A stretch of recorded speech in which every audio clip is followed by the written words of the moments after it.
We begin with what is the premier game for Thanksgiving, all due respect to the Texans and the Lions and Washington and the Cowboys, although the Tryptophan Bowl first place became much more interesting after both Washington and Dallas won on Sunday. But the game that was the main course for Thanksgiving night now undermined by the news that the Ravens have a couple of players who have tested positive. Running back Mark Ingram, running back J.K. Dobbins. The chances of either of them being back for Thursday night, minuscule because they've tested positive. It's one thing to be placed on the COVID-19 reserve list because of close contact with someone. You can come off of that in 2 days. We saw that happen with Vikings fullback C.J. Ham. In as few as 2 days, it's 5 days after your last exposure to someone who's positive.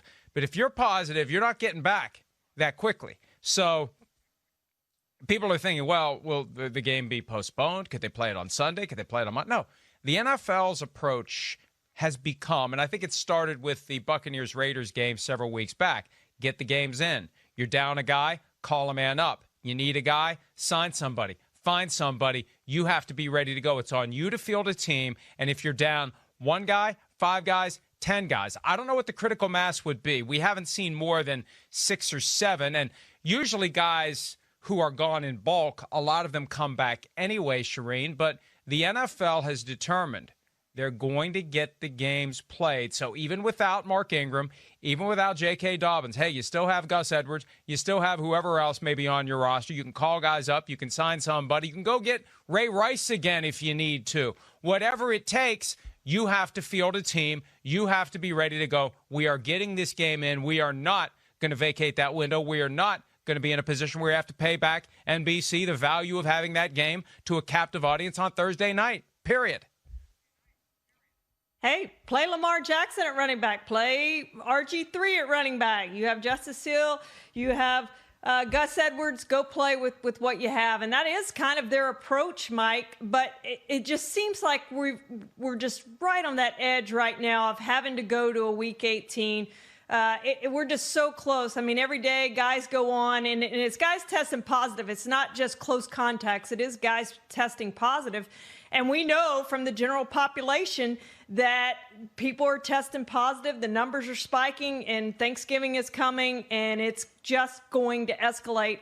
And Roger Goodell sent out a memo last week warning that Thanksgiving week was crucial, and it is crucial for the NFL. And I'm not going to be surprised, Mike, if in the next 2 to 3 days, the NFL is very concerned right now, but if in the next 2 or 3 days they don't tighten things up at facilities even more than what they are now. We know the whole NFL is on this intensive protocol approach to things at the facility, but you still have people in there, business people, the media still goes in, the PR people are still in that building. They're going to tighten this thing up in the coming days and just say essential personnel need to be in the buildings. That's all. That's the only people allowed in the buildings. Yeah, and they already are ratcheting things up by putting every team in the enhanced protocols that had been hatched for only teams that were having issues. I'm with you. They're going to keep making it harder and harder to get in. They're going to keep doing what they can to keep people separate when they're in there. You have to assume that everyone else has it. That needs to be the mindset. That's the only way to ensure that the guys who inevitably will get it won't take others down with them, period. And, of course, now we have another test case of whether or not the virus can be transmitted on game days out in the open, whether it's to other players on the sideline. And, it's been several weeks now that the NFL has strongly encouraged physical distancing, mask wearing when on the sidelines. And you will see countless times in every game, guys sitting elbow to elbow when they're not on the field, guys with no masks, guys with masks serving as a jowls catcher, guys with masks that are drooping down so their nose is exposed, so you may as well not have one on at all. What's the point? They're not complying. And then on the field, you can't comply. Titans, again, back on watch for whether or not they may have had some sort of exposure and ultimately have guys on their defense who test positive because of Mark Ingram and specifically J.K. Dobbins, who's emerged as the lead running back. So they're not out of the woods there. They're not out of the woods when it comes to the people showing up at the facility every day. And the danger this week, and I saw Bruce Arians talking about it this week, where if you're going to have people in town for the holidays, get them tested too. No! Don't have people in town for the holidays. And that's the thing. The CDC can repeat the mantra until they are blue in the face. No one, I don't want to say no one, some are, but the people who are hell-bent on living their lives and throwing caution to the wind, they're going to have people in town. They're going to continue to not care about it. And that's where we have to worry about next week and the week after. You know, if the NFL can hold it together through Thanksgiving, that's hardly the end of it. We have to see how the incubation period from this weekend plays out into next week, Charean. Yeah, that's absolutely right, Mike. And you have to be careful with having people over because unless you're being tested every day, a negative test tells you nothing. I mean, you look at what happened in the game yesterday with Dobbins and Ingram. They tested negative, but then their day of the game test came back positive today. So they didn't know they had it yesterday, but they did, and they still played. And Dobbins played 41 snaps, and Ingram played 6 snaps, and they were out on the field. And the NFL continues to insist that it cannot be transmitted on the field. They do not believe it can be transmitted on the field from player to player. And as you said, Mike, this is being tested out. Again, we have another test case. So far, their theory has proved to be true. We don't know of a case that has happened on the field between players. But you're right. They have to do a better job on the sidelines and everywhere else they are of wearing masks. And I do see more compliance, but it's not full compliance. And until you get full compliance, until you have players doing the right things, not having family in town, all those sorts of things, this is going to continue to be a daily news item. Who's going on the list today? Yeah, at one point, the CDC revised its guidelines from 15 consecutive minutes in the presence of others to a cumulative 15 minutes of being around someone else. The viral load is part of this, and that's why the NFL became concerned a couple of weeks ago about sideline, because you are in close contact with teammates and coaches on the sideline for a far greater time than you are actually in close contact with opponents during a game, to the point where the droplets are in the air and they are invading your eyes and your nose. That's the primary pathway. That's the primary area of concern. Sidelines, a far less safe place. Actually, in all of football, the safest place very well may be the playing field on game day. It's everywhere else where you can have the transmission. Sidelines, locker rooms, meeting rooms, airplanes, buses, etc. And that's what they've been dealing with. They've held it together. It's been 4 weeks now since a game was even adjusted. That Buccaneers-Raiders game went from prime time to late afternoon just for fear that it would be derailed. We've seen an end to doubleheaders on Monday Night Football. We saw one Tuesday night game because they just want to get the games in. And if you are down a man or 2 or 3 at a position, it's up to you to go out there and get guys who can come in and get it done. So I think they will play Thursday night, but now the Ravens, who are desperate for a victory, are going to have a harder path to beating the Steelers. And I know, Charean, that 3 weeks and 1 day ago after they played the Steelers, there was a strong belief within the Ravens organization that they kicked the 4-letter word starting with S and ending with it out of the Steelers. Well, they still lost, and since then they've lost 2 more, and this Ravens team is kind of wobbling on the edge of the cliff right now. This could be the thing that pushes them off.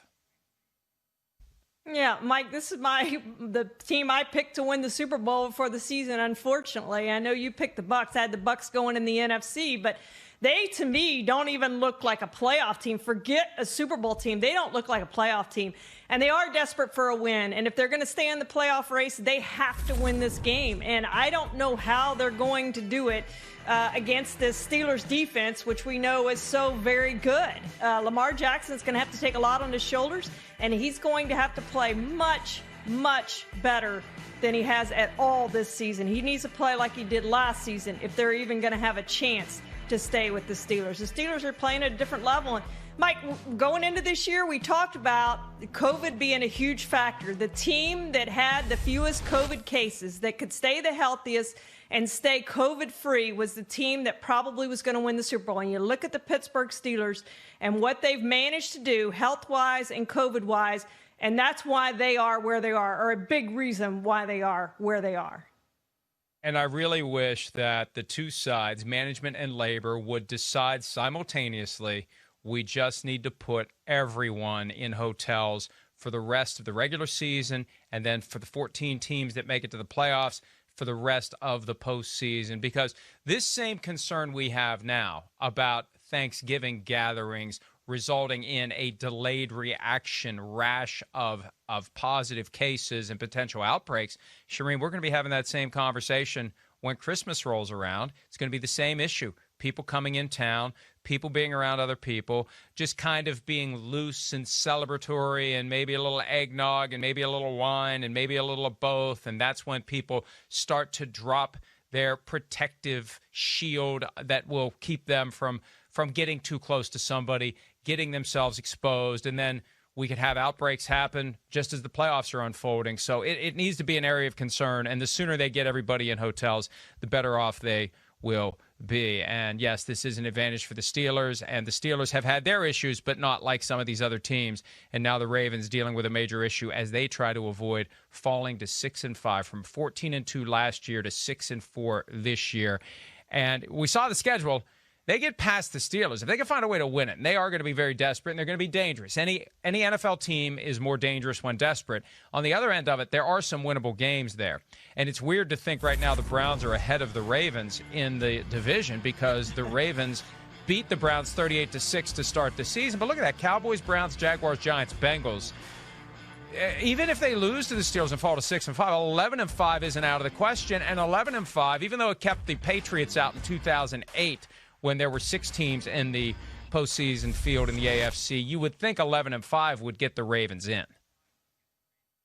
Yeah, absolutely, Mike. And if they are on a 5-game winning streak or a 6-game winning streak going in the postseason, I think you like their chances a lot better than them winning 1 and losing 2 and whatever the case may be. But they've got to get on a winning streak, and it needs to start now. And they really do need to beat the Steelers. But if they don't, you're right. They still got a good chance to make the postseason based on that schedule, especially with what's happened with the Bengals at the quarterback position and other things like that.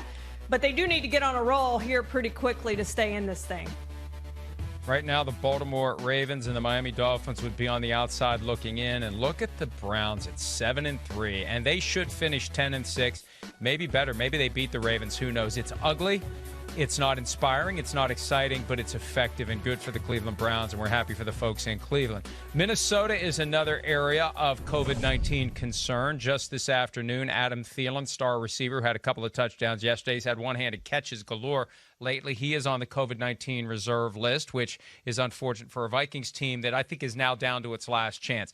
Got to run the table to even have an opportunity to get in the NFC. I don't think 9-7 is going to do it this year. Too many good teams in the NFC, especially in the NFC West. And also the Bears have placed Eddie Jackson on the reserve COVID-19 list. So this is just a constant stream. It's nonstop. It's going to be this way. We've come to accept it. We're numb to it. There is that difference, though, between a positive, which is definitely going to knock you out for a week or longer, and the close contact exposure, which you could be back in a day or two, you could be back in 5 days, who knows. But this is just part of the reality for the NFL. We have grown accustomed to it, and we just deal with it. It affects teams strategically, but they're going to do everything they can to keep it from canceling games. Yeah, absolutely, Mike. And Eddie Jackson was a close contact, so good chance he could be back on Sunday if he continues to test negative. We don't know about Adam Thielen, but there is a big difference between testing positive and being in close contact. And so we have seen some of these close contacts. They won't get to practice, like the Raiders. We've seen a bunch of these cases with the Raiders. They don't get to practice, but they do get to come back and play in the game. And that'll affect some of them, and some of them it won't. I thought the Raiders played pretty well defensively, despite not having all those guys out there yesterday. Of course, Patrick Mahomes is Patrick Mahomes, but I don't know that practice would have changed what happened at the end of that game last night. And I thought they played relatively well against the Chiefs overall, despite not having practice for most of those starting defensive players. Hi, I'm Mike Tirico, and thanks for watching. Make sure to hit subscribe for the latest news and highlights from NBC Sports.